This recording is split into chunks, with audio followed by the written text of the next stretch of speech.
2. Ding ding. We are back with another chia seed pudding showdown. Beginner, intermediate, and expert levels. But no worries, each level only differs by equipment to get that perfect deliciousness. In round 1, I poke fun at my mom a little bit. She makes rice pudding and it's terrible. Okay, I never tasted it, but she told me how to make it because I never tasted it. And it's incredible. Sorry, Mom. I should have known better. Lemon blueberry chia seed pudding stood tall as our champion in the last round. So which recipe takes the crown this time around?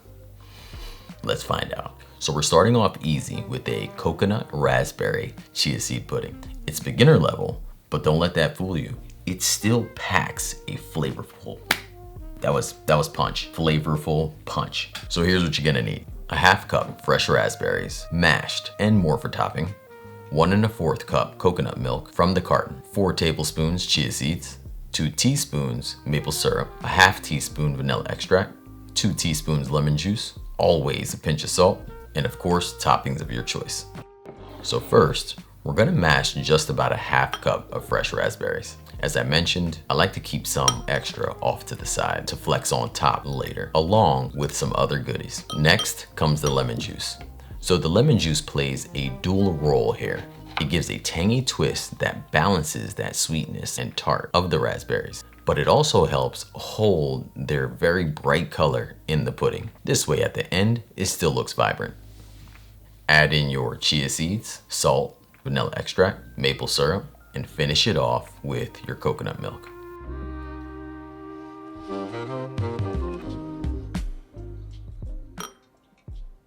All these items are just mini steps to help layer in flavor. Stir that up like your life depends on it. Just kidding. Stir it up like...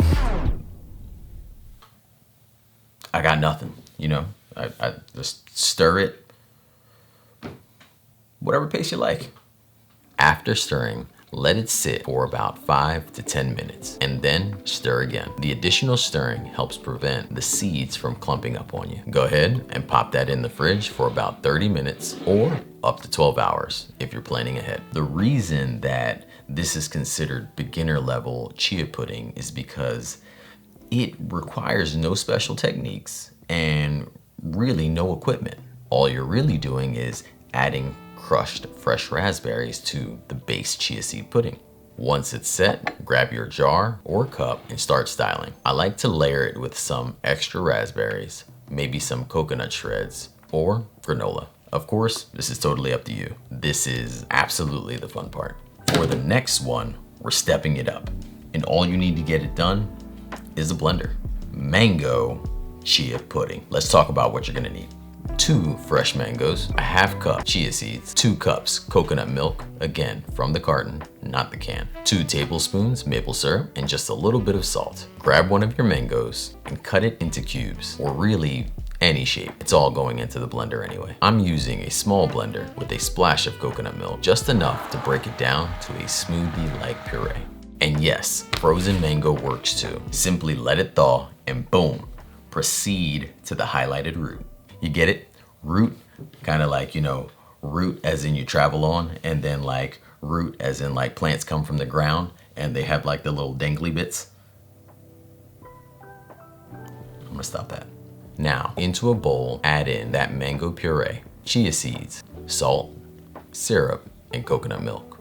Stir it all together until fully combined. The chopped mango can go in now. I prefer to add them in at the end, along with any of my other reserved toppings. Into the fridge this goes, again for about 5 to 10 minutes. Then pull it out, give it a good stir, again, just to prevent those clumps, and back in. Okay, quick second to talk about clumps. I find the clumps are like one of the main reasons people will, you know, shy away from chia puddings, but also the texture is kind of like tapioca pudding, so it's understandable. So say you forget to do that second stir. It's not a huge deal.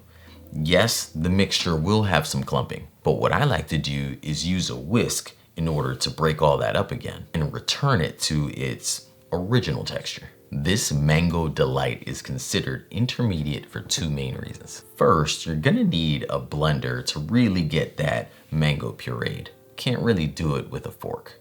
Second, you're gonna actually have to know how to pick a right mango. Mom, and now it's set. Layer this into your serving cup. Here's where I like to enter my extra mango chunks, as I'm reserving some extras also for the top. Expert level. But no worries, we're not scaling Everest here. Just a little matcha chia seed pudding. That's almost too pretty to eat. Almost. Let's break it down. 2 teaspoons matcha green tea powder, 1 to 2 tablespoons hot dairy-free milk, an additional cup of dairy-free milk, 1/4 cup chia seeds, a half tablespoon maple syrup, a light pinch of salt, and a half teaspoon vanilla extract. And don't forget those toppings. Okay, learn from my mistake. I started by dumping the matcha in the bowl and then immediately changed my mind. What we're gonna do instead is sift the matcha to prevent clumps. My mom always said, "Son, clumpy matcha ruins lives." I'm just kidding, she didn't say that. Add in your hot dairy-free milk. You want the temperature roughly about 175 degrees Fahrenheit or 80 degrees Celsius. Similar to cocoa, the hot dairy-free milk will help the matcha bloom and present that amazing flavor. Whisk until smooth and totally combined. You're looking for that vibrant green matcha color. Now we're taking things to the high-speed blender. Add in your dairy-free milk, maple syrup, chia seeds, vanilla, pinch of salt, and your matcha mixture. Crank the dial, hit the button, and blend it up.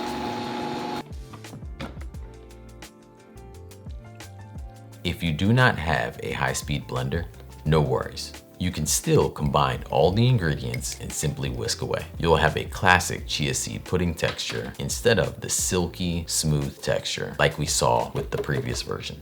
Okay, refrigerate this for 30 minutes, or even better, do it for overnight. This pudding is my expert pick due to just a few factors. First, we needed to sift the matcha to get out any possible clumps. Second, we needed our milk to be heated to a very specific temperature for our matcha mixture to have that optimal flavor. Lastly, we needed a high-speed blender, which again is gonna create that very silky smooth texture, almost similar to yogurt. All right, I finish it with blueberries, some sliced banana, and a little maple on top. That combo, mwah, chef's kiss. Balanced, beautiful, and super nutritious. You could also have some fun, and with your matcha pudding, go for that ombre layered version as well. Kind of represents when you mix matcha into milk, how it doesn't completely combine and kind of creates that gradient, which I think is super cool. So there you have it. 3 chia seed puddings, 3 different levels, all kinds of flavors. Whether you're new to chia puddings or ready to go full ombre, there's something here for you. Let me know down in the comments which one of these you're trying first, or are you tackling all 3? No judgment. Full recipe can be found linked in the description, or head on over to my website, makeitdairyfree.com. Thank you so much for watching. I love you guys, and remember, good food doesn't have to be complicated, but it can still be impressive. Until next time, believe in good. Peace.